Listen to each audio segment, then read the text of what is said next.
Chers amis boursicotteurs, j'espère que vous allez bien. La semaine dernière, au moment même où le pic de frénésie entourant GameStop se déroulait, un événement assez important dont je veux vous parler est passé sous le radar. La première rencontre de l'année du FOMC, le Federal Open Market Committee, qui regroupe les grands décideurs de la politique monétaire aux États-Unis, eut lieu.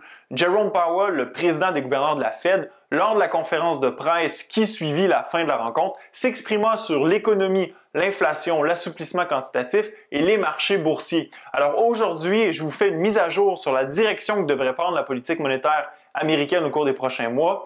Je vous explique pourquoi le party devrait continuer en bourse et je vous fais une mise à jour sur GameStop et l'action que j'ai acquise il y a quelques jours.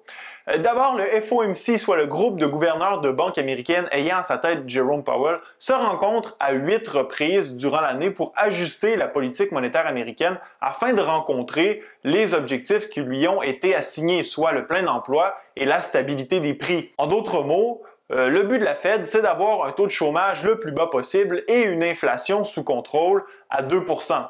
Pour rencontrer ces objectifs, la Fed utilise principalement deux outils: la gestion des taux d'intérêt et l'assouplissement quantitatif ou, en termes simplifiés, l'impression monétaire. Au cours de son discours, Jerome Powell a été clair. La reprise économique est fortement ralentie par la pandémie qui a toujours cours. Le nombre de cas quotidiens est encore très élevé, la vaccination est moins rapide que prévu et de nouveaux variants menacent de réduire l'efficacité des vaccins.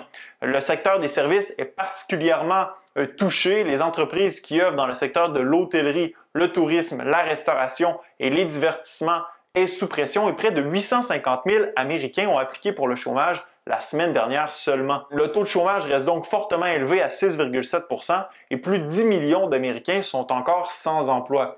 Powell est sans équivoque. Pour assurer la reprise économique, les États-Unis devront avoir atteint un niveau de vaccination assez élevé pour freiner la propagation du virus. Actuellement, près de 2% des Américains ont reçu les 2 doses du vaccin, donc on est encore loin du compte. Du côté de l'inflation, il espère la revoir monter à 2%, mais il anticipe tout de même qu'elle puisse dépasser la cible de 2% pendant un certain temps sans que la Fed intervienne par une hausse des taux d'intérêt. Rappelez-vous que la Fed vise maintenant une cible d'inflation moyenne de 2% et non plus une cible fixe de 2%, sans toutefois préciser sur quelle période de temps elle se base pour établir sa moyenne.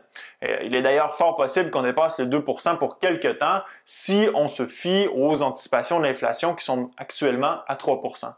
Pour ce qui est de l'assouplissement quantitatif, la Fed est engagée à soutenir l'économie tant que ses objectifs ne seront pas atteints. Et en ce sens, elle poursuivra aussi longtemps que nécessaire l'expansion de son bilan financier par l'achat d'obligations et de titres adossés à des créances hypothécaires au rythme de 80 milliards de dollars par mois.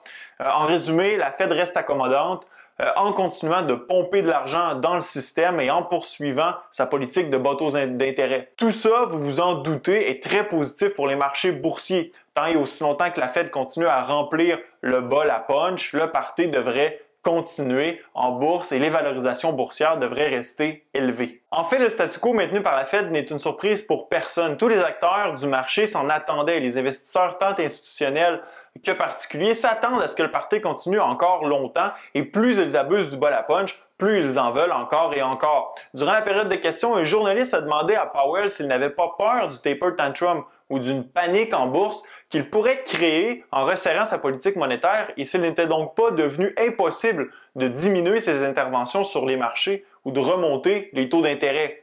Rappelez-vous ce graphique qui expose la corrélation entre la montée des marchés boursiers et l'expansion du bilan financier de la Fed. Une réduction des achats de la Fed sur les marchés viendrait inévitablement mettre du plomb dans l'aile des marchés boursiers.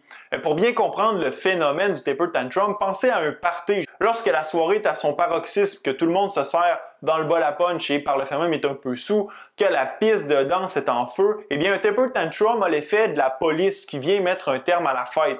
Tout le monde déteste ça et tout le monde panique à un degré plus ou moins important lorsque ça se produit. En réponse au journaliste qui lui demandait s'il n'était pas rendu difficile de diminuer ses interventions ou même de les arrêter, Powell lui indiqua qu'il était bien évidemment trop tôt pour parler de tout ça, qu'il faudrait voir des améliorations importantes au niveau de l'économie avant d'agir et que personne ne sera pris par surprise lorsqu'ils décideront d'intervenir. Qu'ils ne voient aussi d'aucune façon pourquoi ils ne pourraient pas réduire le QE ou monter les taux d'intérêt le temps venu. À mon humble avis, cette phrase a pu avoir un impact en bourse. La semaine dernière, la bourse a clôturé en baisse et cette baisse s'est amorcée la journée où Powell s'est adressé à la presse. Les investisseurs ont comme eu un bref instant de lucidité en se rappelant que toute cette liquidité pouvait en effet être réduite par la Fed éventuellement. C'est l'équivalent d'être dans un party et de se rappeler que la voisine a déjà appelé la police lors d'un party précédent et qu'elle pourrait aussi bien le faire pour celui-ci. Cependant, le spectre d'une réduction de l'intervention de la Fed est à mon avis encore bien loin en raison des données économiques moribondes et de la reprise qui devrait s'étirer encore sur plusieurs mois. Powell fut aussi interrogé quant à la corrélation entre ses politiques monétaires accommodantes et la folie se déroulant dans certains secteurs du marché boursier. Plus particulièrement les entreprises à petite capitalisation boursière ou celles en détresse. Pensons à AMC, le géant américain des salles de cinéma, ou GameStop, le détaillant de jeux vidéo, qui ont connu des hausses de fou en raison du short squeeze provoqué par Wall Street Bet. Encore une fois, Powell n'aurait pu être plus clair. Selon lui, la Fed remplit son rôle en ciblant le plein emploi et la stabilité des prix.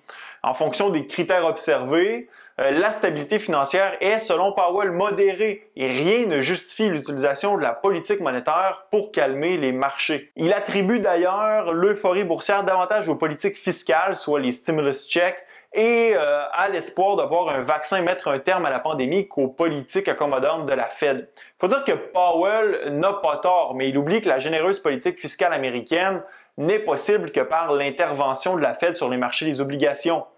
Si la Fed n'interviendrait pas, les taux d'intérêt seraient beaucoup plus élevés et les valorisations boursières beaucoup plus basses. Autrement dit, la Fed se ferme complètement les yeux sur l'euphorie boursière que ces politiques monétaires provoquent en se défendant qu'il n'est pas dans son mandat de s'occuper des bulles financières. Le party en bourse continuera donc aussi longtemps que la Fed restera accommodante. Pour ce qui est de GameStop, le momentum n'est plus là. Hier, l'action a perdu 31% et aujourd'hui, la baisse est de 60% au moment où j'enregistre cette vidéo.